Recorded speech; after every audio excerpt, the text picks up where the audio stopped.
পরীক্ষার রেজাল্ট যেটা কালকে প্রকাশিত হলো, সেখানে যে বৈষম্যের শিকার শিক্ষার্থীদের চিত্র আমরা দেখতে পাচ্ছি তার প্রতিবাদ জানানোর জন্য 2024-এ এই যে হাজার হাজার শিক্ষার্থী রক্ত দিল, সেটা মূলত কেন দিয়েছিল? বৈষম্য বিরোধী আন্দোলনটাকে সফল করে তোলার জন্য। কিন্তু এই যে রিফর্ম বাংলাদেশ আমরা বলে যাচ্ছি, সেখানে বৈষম্য কতটুকু বিতাড়িত হয়েছে? কালকে রেজাল্টেই দেখা গেল কত বড় বৈষম্য।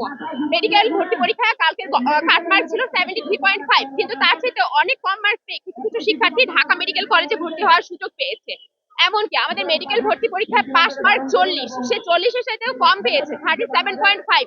তার মানে সে মেডিকেল ভর্তি পরীক্ষায় পাসই করতে পারেনি। সেই শিক্ষার্থী সরকারি মেডিকেল কলেজে পড়ার সুযোগ পেয়ে গিয়েছে, যেখানে 70 পাওয়া কোনো একজন জেনারেল শিক্ষার্থী, যার কোনো কোটা নেই, সে আজ মেডিকেল কলেজে পড়ার সুযোগ পাচ্ছে না।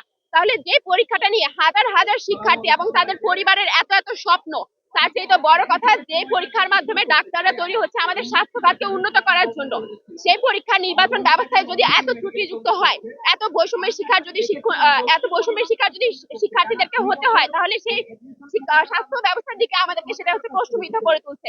তার জন্য এই বৈষম্যের বিরুদ্ধে প্রতিবাদ জানানোর জন্যই আমরা আজকে এখানে জড়ো হয়েছি, এবং আমাদের মূল দাবিটাই হচ্ছে কালকে প্রকাশিত এই ফলাফলে যারা অযোগ্যভাবে নির্বাচিত হয়েছে ফ্রিডম ফাইটার কোটার মাধ্যমে, তাদের রেজাল্টটা বাতিল করা হোক, এবং যারা যোগ্য তাদেরকে তাদের যোগ্য রেজাল্টটা হচ্ছে দেওয়া হোক। কালকের রেজাল্টটা পুনর্বিবেচনা করে পুনরায় প্রকাশ করা হোক।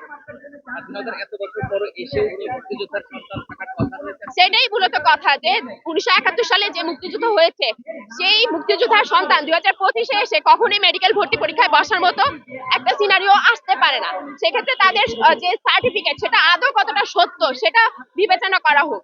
এই জন্যই মূলত আমাদের আন্দোলন, যে এখানে বৈষম্যের শিকার হচ্ছে শিক্ষার্থীরা। আর অন্যান্য বছর কোটার মাধ্যমে যে সকল শিক্ষার্থীরা চান্স পেত, তাদের সাথে মেধার মাধ্যমে যারা চান্স পেত, তাদের পার্থক্য থাকতো 0.5 বা 1 এর। সেটা আমরা মেনেই নিতে পারি, হয়তো কোনো একটা ভুলের কারণে একজন শিক্ষার্থী 0.5 বা 1 কম পেয়েছে। কিন্তু এই বছর 11 নাম্বার পার্থক্য নিয়ে একজন শিক্ষার্থী কিভাবে ঢাকা মেডিকেল কলেজে চান্স পাইতে পারে? এখানে অবশ্যই অবশ্যই অবশ্যই বৈষম্যের শিকার হচ্ছে মেধাবী জেনারেল শিক্ষার্থীরা। তাদের জন্য আমরা অবশ্যই আন্দোলন করে যাব।